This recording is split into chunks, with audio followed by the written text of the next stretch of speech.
Old Ebb, le symbole national des États-Unis d'Amérique, 1861. Pendant la guerre de sécession, les soldats choisirent le nom d'Old Ebb en l'honneur d'Abraham Lincoln. En 1942, la 101e Airborne Division le choisit comme insigne d'épaule, avec un dessin représentant la tête d'Old Ebb en train de hurler. Quoi de plus approprié que le choix d'un aigle pour suggérer une force implacable tombant du ciel en hurlant afin d'anéantir ses ennemis.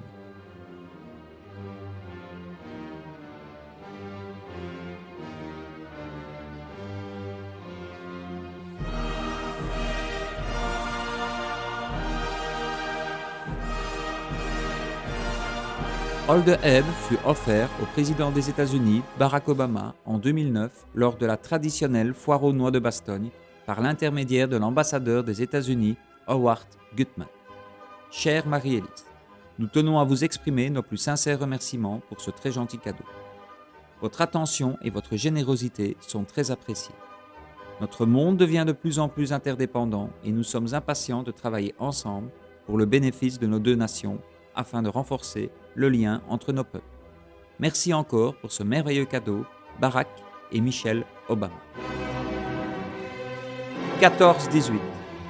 Aloisville butte devant le peloton d'exécution le 3 juin 1918. Ce fut la dernière exécution d'un soldat belge durant la Première Guerre mondiale par les troupes belges. Y a-t-il plus grande cruauté que de tuer son compagnon effrayé? Dieu, pardonne-les, ils sont innocents.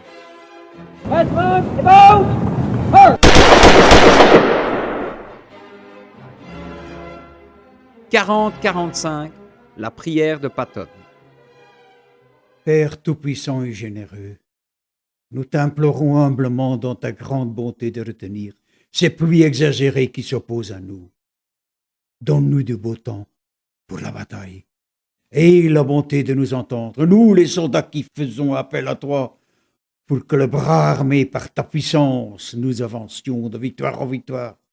Écrasions les méchants qui s'opposent à nous et fassions régner ta justice parmi les hommes et les nations. Amen.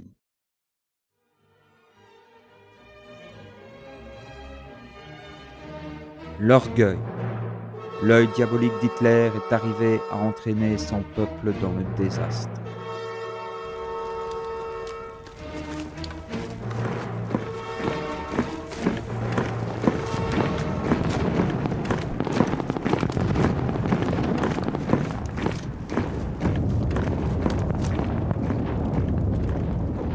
Puisse le monde ne plus jamais passer une pareille nuit de Noël. Rien n'est plus terrible que d'être abattu par des armes loin de sa mère, de sa femme et de ses enfants. Cela répond-il aux valeurs humaines de ravir le fils à sa mère, l'époux à l'épouse et le père aux enfants? La vie nous est donnée pour nous aimer et nous estimer les uns les autres. Un monde fraternel surgira assurément des ruines, du sang et de la mort. Prière d'un officier allemand, 1944.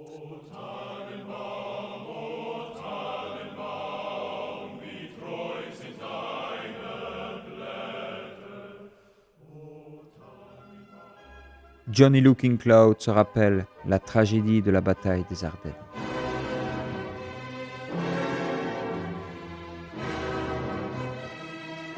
Johnny Looking Cloud se souvient de la tragédie de la bataille des Ardennes. Et même si la guerre semble loin, de 1860 à nos jours, la guerre n'a jamais cessé. C'est à nous les femmes de se lever et d'exiger la paix.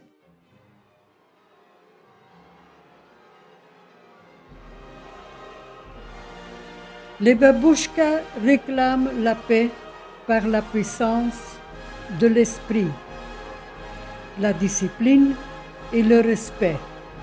Et moi, Marie-Élise, c'est mon tout grand vœu que tous les mamans du monde se lèvent pour réclamer la paix.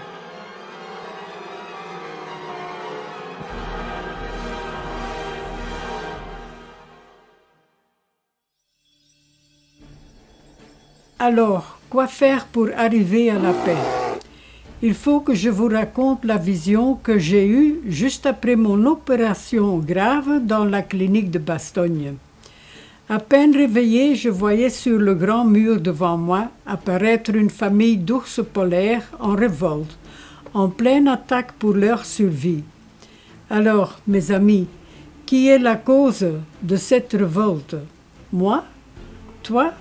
Ou le monde matérialiste? S'il vous plaît, regardez le tableau. Que feriez-vous au moment qu'on est en train de vous étrangler? C'est cette émotion que j'ai mise sur tableau pour que vous puissiez réfléchir sur les actes matérialistes de l'humanité.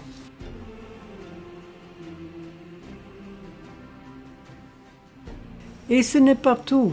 Voilà, mes amis, la scène de vie en Ukraine où les femmes avec leurs enfants doivent se protéger dans leur cave contre la fureur humaine, comme dans les temps que des Homo sapiens devraient se protéger contre la furiosité des bêtes sauvages.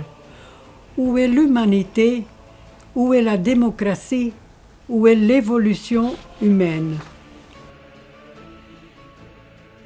Comment tout cela se fait? L'être humain est un animal de troupeau qui doit être guidé comme un troupeau de brebis. Moi, j'étais la bergère. J'ai eu 10 ans, une vingtaine de moutons. La leading lady, que je nommais Marlène, me montrait très clairement qu'elle était le chef du troupeau. Elle guidait son troupeau d'une façon exemplaire et un très bon lien entre nous se créait. C'est ainsi que j'ai pu mystifier le troupeau comme une famille humaine avec toutes ses vraies affections.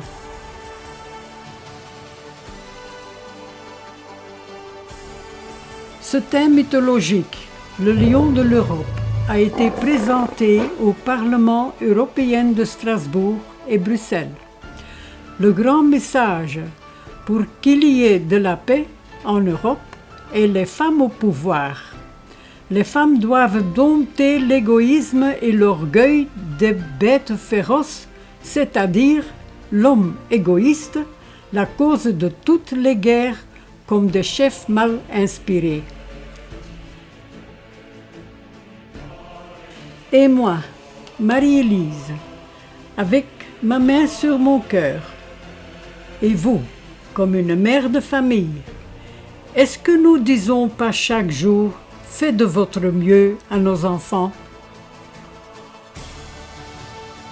Fais de ton mieux. Ceci, on va demander aux plus grands sages qui ont vécu parmi nous en paix avec eux-mêmes et avec leur monde. Moi, personnellement, j'ai eu l'occasion de pouvoir travailler ensemble avec Sœur Emmanuelle, pour le bien-être humain en sagesse et en humilité. Ceci m'a amené la plaquette d'ambassadeur des droits de l'homme Nelson Mandela en Italie, Lecce, en 2014. La leçon de Sœur Emmanuelle pour le monde entier est: si vous voulez vivre en paix, il faut aimer. Elle m'a appris, il faut aimer, il faut s'aimer, soi-même et la vie. Ainsi, on peut laisser vivre et aimer les autres. Quel grand sentiment d'amour et de sagesse unis dans une même personne.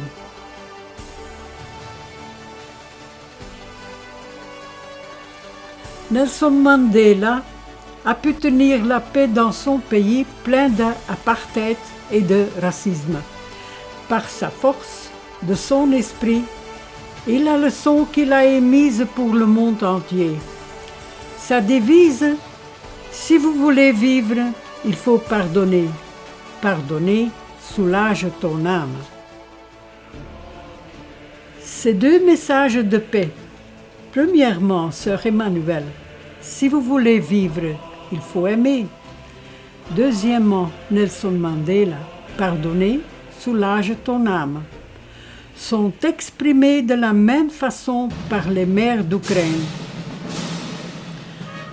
Premièrement, un esprit fort, deuxièmement, du respect et troisièmement, la discipline.